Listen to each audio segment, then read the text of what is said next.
Bienvenidos a BNN África. Hoy nos sumergimos en un momento histórico bastante turbio de principios de los 80. Guinea Ecuatorial, ¿te imaginas? Un país intentando salir de una dictadura con detenciones secretas, rumores de conspiraciones. Pues de eso vamos a hablar.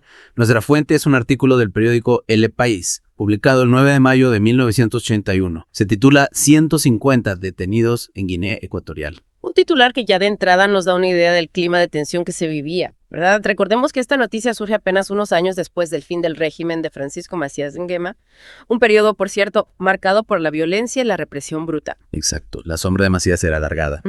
Y el artículo, fíjate, nos golpea de entrada con una noticia impactante. Más de 150 personas detenidas en secreto en las prisiones de Malabo. Lo que nos lleva a preguntarnos, ¿quiénes eran estas personas? ¿Por qué fueron detenidas? El artículo menciona un documento de la oposición ecuatoguineana que circulaba en Yaoundé, Camerún. Y en este documento se detallan los nombres de 8 figuras prominentes detenidas, incluyendo a antiguos altos cargos del gobierno de Macías. O sea que no solo eran disidentes anónimos, sino figuras que habían tenido poder en el pasado. Podría ser que estas detenciones estuvieran relacionadas con un intento de golpe de Estado contra Teodoro Obiang Nguema, que el artículo menciona que se había frustrado poco antes. Es una posibilidad. Recordamos que Obiang Nguema había llegado al poder tras derrocar a Macías, su propio tío, en 1979. Es lógico pensar que en un contexto tan inestable, cualquier movimiento que pudiera interpretarse como una amenaza al nuevo régimen sería, sofocado inmediatamente. Claro. El miedo al contragolpe, a que los fantasmas del pasado regresaran, debía ser enorme. Pero el artículo también habla de luchas sordas por el poder en Malabo. ¿Qué nos dice esto sobre la situación interna del país en ese momento? La caída de una dictadura no implica automáticamente la llegada de la estabilidad. De hecho, a menudo abre la puerta a nuevas disputas por el control del poder. En el caso de Guinea Ecuatorial podemos imaginar que había diferentes facciones compitiendo por hacerse con las riendas del país. ¿Y qué tipo de facciones serían? Imagínate, por un lado estarían los que buscaban una ruptura total con el pasado, con una visión más democrática o al menos reformista. Y por otro lado, aquellos que, se habían beneficiado del régimen de Macías y que seguramente intentarían mantener su influencia. Y no olvidemos el factor internacional. Estábamos en plena Guerra Fría, ¿verdad? ¿Podrían las tensiones entre el bloque occidental y el soviético haber influido en la política interna de Guinea Ecuatorial? Por supuesto. Era un tablero de ajedrez geopolítico donde cada potencia buscaba aliados. Guinea Ecuatorial, con su ubicación estratégica y sus recursos naturales, no era ajena a estas dinámicas.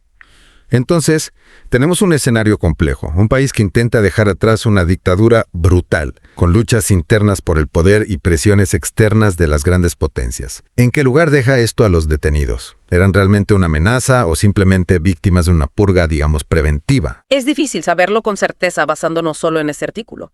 Lo que sí queda claro es que estas detenciones secretas son un síntoma de la fragilidad del sistema político en aquel momento.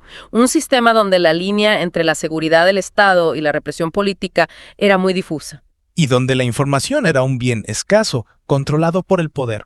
Fíjate que el artículo no especifica los motivos de las detenciones ni el destino de los detenidos. Nos deja con más preguntas que respuestas. Precisamente. Y eso nos invita a reflexionar.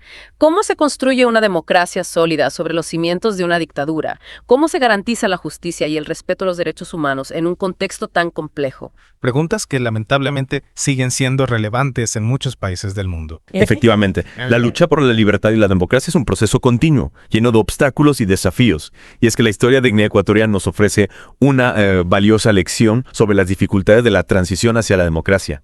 Piensa en esto, la dictadura de Macías había dejado cicatrices profundas en la sociedad ecuatoguineana. Hablamos de un régimen que se caracterizó por la violencia, la persecución y la violación sistemática de los derechos humanos. Es cierto, las detenciones masivas, la falta de libertades, todo esto formaba parte del día a día bajo el gobierno de Macías. Y tras su caída, la construcción de un nuevo orden político no iba a ser fácil.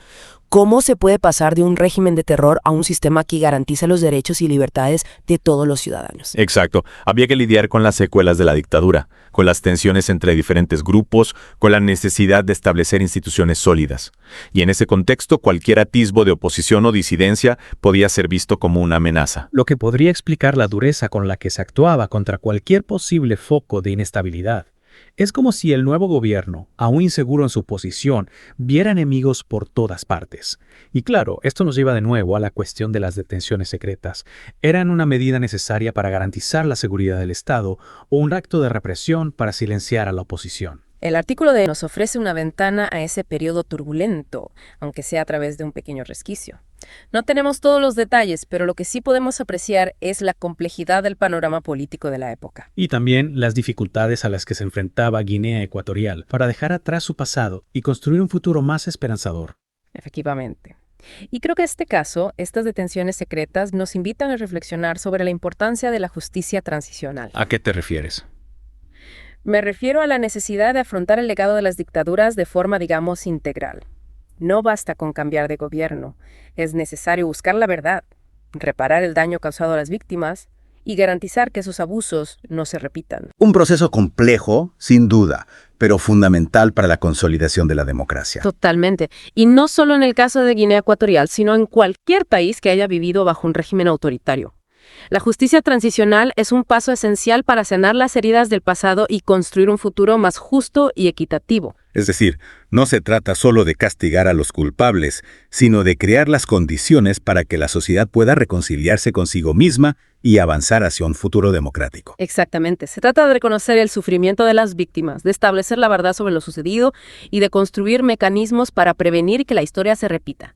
Y este proceso, como bien dices, no es fácil ni rápido. Requiere un compromiso firme por parte de todos los actores implicados: el gobierno, la sociedad civil, las víctimas, y también de la comunidad internacional, que debe apoyar estos esfuerzos de transición hacia la democracia. Sin duda. La construcción de la democracia es un camino largo y difícil, lleno de obstáculos y desafíos, pero también es un camino necesario para garantizar la dignidad y la libertad de todos los ciudadanos. Y casos como el de Guinea Ecuatorial nos recuerdan la importancia de seguir luchando por un futuro más justo y libre para todos. Totalmente de acuerdo. Y ahora, con esta reflexión, vamos a hacer una breve pausa.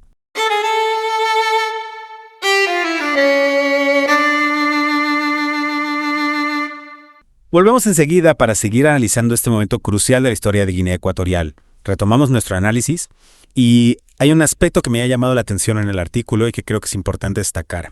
Habla del papel de los grupos de poder que se formaron durante la dictadura de Macías, especialmente aquellos pertenecientes a la tribu Fang, de la que procedía el propio dictador. Es un punto crucial. A menudo se piensa que la caída de un dictador implica una ruptura total con el pasado, pero la realidad es más compleja. Las estructuras de poder, las redes clientelares, los intereses creados, todo eso no desaparece de la noche a la mañana. Claro, es como si el fantasma de Macías siguiera acechando al país incluso después de su muerte. Y esto nos lleva a una reflexión más amplia sobre los procesos de transición política. ¿Qué se necesita realmente para desmantelar un régimen autoritario y construir una democracia sólida? No basta con cambiar de gobierno, eso está claro. Se necesita un cambio profundo en las estructuras de poder, en la cultura política, en la mentalidad de la sociedad. Un cambio que, como vemos en el caso de Guinea Ecuatorial, no se produce de forma automática ni sin resistencias. Exacto. Y aquí es donde entra en juego la importancia de la justicia transicional, de la que hablábamos antes. No se trata solo de castigar a los responsables de las violaciones de derechos humanos, sino de crear mecanismos para que la sociedad pueda afrontar su pasado, de forma crítica y constructiva. De aprender de los errores, de reparar el daño causado a las víctimas, de garantizar que la historia no se repita. Precisamente. Y esto implica un compromiso por parte de todos los actores, el gobierno, la oposición, la sociedad civil. Y también de la comunidad internacional, que debe apoyar estos procesos de transición y no mirar hacia otro lado cuando se producen violaciones de derechos humanos. Totalmente de acuerdo. La construcción de la democracia es una tarea colectiva que requiere tiempo, esfuerzo y una voluntad real de cambio. Este episodio nos ha mostrado una faceta poco conocida de la historia de Guinea Ecuatorial, un país que ha vivido momentos muy difíciles en su camino hacia la democracia. Las detenciones secretas de 1981 son un recordatorio de los desafíos que enfrentan las sociedades que intentan dejar atrás un pasado autoritario. Y nos invitan a reflexionar sobre la fragilidad de la democracia, sobre la importancia de defender los derechos humanos y sobre la necesidad de construir un futuro más justo y libre para todos. Gracias por acompañarnos en esta inversión en la historia de Guinea Ecuatorial. Gracias por escuchar a BN en África.